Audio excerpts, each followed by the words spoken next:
Hey, Pete. Hey DC, how you doing? Good. Ladies and gentlemen, this is Mr. Peter Grammar, a friend of mine, and one of the 12 children adopted by Oscar and Mabel Grammar. Awful good to see you, Pete. Good to see you And too. you're in the Big D, right? Yes, I am. Okay, cool. Well, as you know, I'm in the middle of my little keynote talk on Your Journey Matters, and your mother's story and you and your sibling's story is a part of that. And in fact, an important part of it, and a prideful part for me. And I wanted to take an opportunity to share with our audience your story from your perspective. And so here we are on this interview. Uh, Pete, tell me, what year were you born? I was born in 1947. In 47, okay. And the war in Europe, World War II in Europe ended in like May of 45, right? Correct. Somewhere in April, May. I was born April, in April of 47. and Yeah. you were born in April of 47, okay. And where do you fall in the 12 children? Where do you fall in terms of age? And were you the first adopted, the last adopted? Tell us about that. Well, I was the second one adopted, the first boy, but in order of age, I'm the fifth oldest. The fifth oldest. And the first, did you say the first adopted? No, second. I'm the Oh, second the adopted. second adopted. Okay. Okay. So who was it that got adopted first? My sister Mabel got adopted first. Your sister Mabel.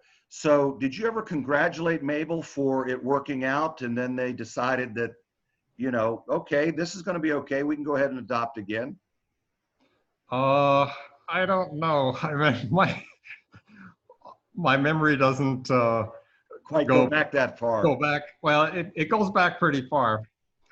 I do remember that I accidentally knocked out her two front teeth. Oh boy. Oh Oops. boy. Well, childhood things, right? Right. Um, Well, I just wanted to throw that in there to kind of get you comfortable. I didn't want you to be nervous in front of an audience here of 1,000 people and all of that. Uh, I think I'm good. oh, you're good. I know. Yeah, Army veteran and a military brat, so nothing rattles you, right? Exactly. Yeah. So this orphanage that you were at was in Mannheim. Yeah, Mannheim, Right. Germany, Mannheim, Freudenheim, which is by Sullivan Barracks. by Sullivan Barracks. And for people to get a frame of reference, Frankfurt is a well-known city, kind of in the central part of Germany, or what used to be the central part of Old West Germany. It's kind of in the west central. How far is that from Frankfurt? I would say probably 60 kilometers. Okay, okay, very good. So, how was not? I don't want to say how was it growing up. I want to say how is it that in your mother's case, they adopted her and Oscar adopted 12 children, but then as I had introduced her story, she went on to be a crusader for helping to place more than 500 other children that we know as mixed race or brown babies, correct? Correct. And help the audience understand what you know about why she went on this crusade. I mean, for me, 5 might have been enough.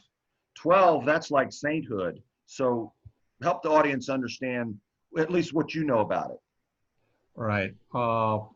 She told us that when she was a child, she had developed appendicitis and her appendix burst because they were very poor. She grew up in Hot Springs, Arkansas, and her parents couldn't afford the medical care. So Mm, her appendix ruptured, and as a result, she survived, but she couldn't have children. I see. And she met and married my dad uh, not too long before he got assigned to Germany in 1951. Okay. And they got quarters off post because Benjamin Franklin Village hadn't been built yet. I believe it was under construction at the time, but it wasn't ready for people to move in yet.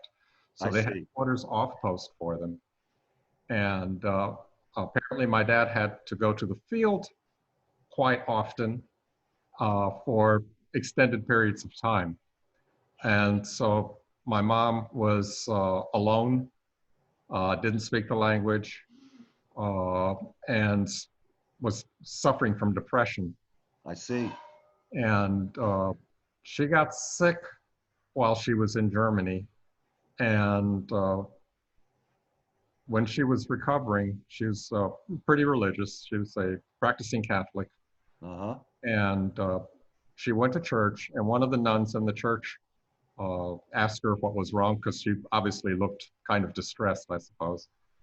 And so she explained to her that she was lonely and was kind of feeling sorry for herself. And so the nun took her to an orphanage.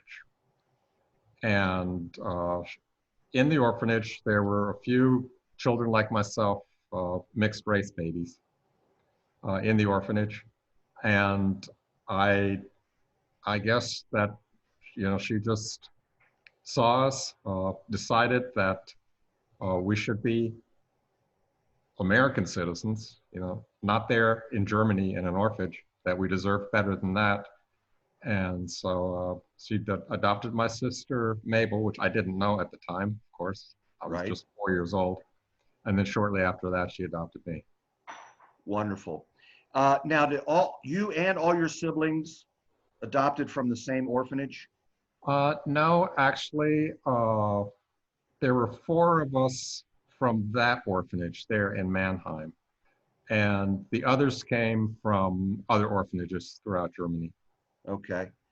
And Pete, as it happens in military life, your parents get transferred back to an assignment in the States, and then I guess back to Germany and to the States and back to Germany. I don't know how many tours, but eventually you graduated from a Department of Defense American High School, Karlsruhe American High School, right?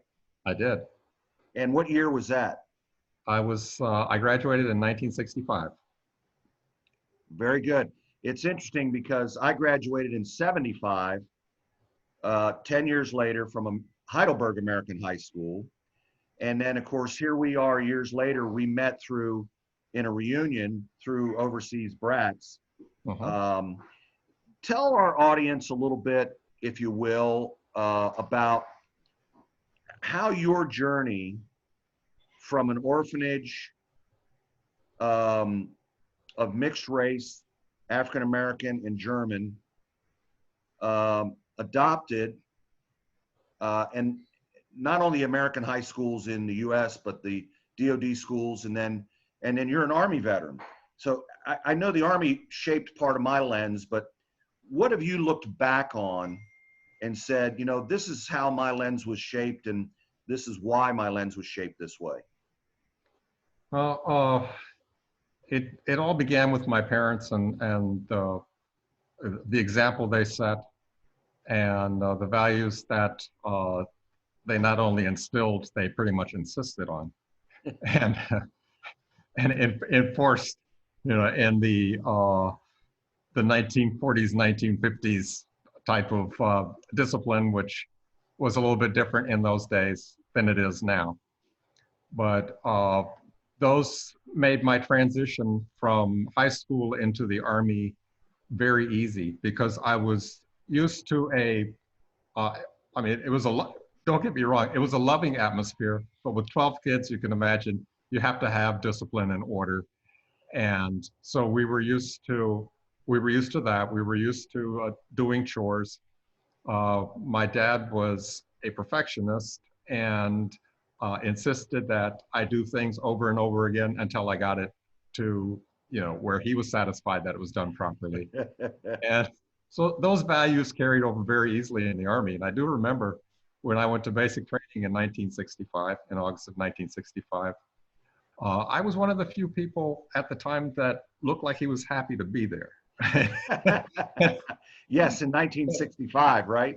Right, in 1965, it's when they had the big buildup to Vietnam, and just about everyone where I went to basic training with, they went as a unit, infantry, AIT, and then jungle training enough to Vietnam. I was one of the few, even though I didn't ask for it. I asked to be put anywhere the Army needed me. I didn't ask for a school or an assignment. Right. And because of my Karlsruhe American High School education, I qualified for just about everything there was to do in the Army, including officer school and electronic schools and all that. And so they sent me to Redstone Arsenal, Alabama, Uh-huh. to learn about the Nike Hercules missile system and how Oh, to. sure. Sure.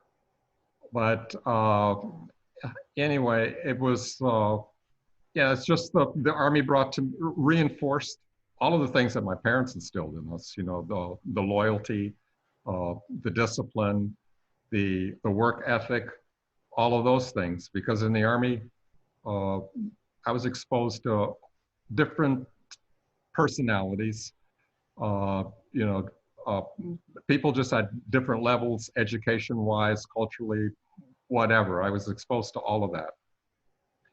And I tended to, as every young man that breaks free from home, I had my share of good times, of course, but I tended to try to hang out with the guys that I could learn something from, Uh-huh. not get into trouble with, if you know what I mean. Right. And so, yeah, that really helped me in my career. It pushed me on to pursue a college education, and all of those things.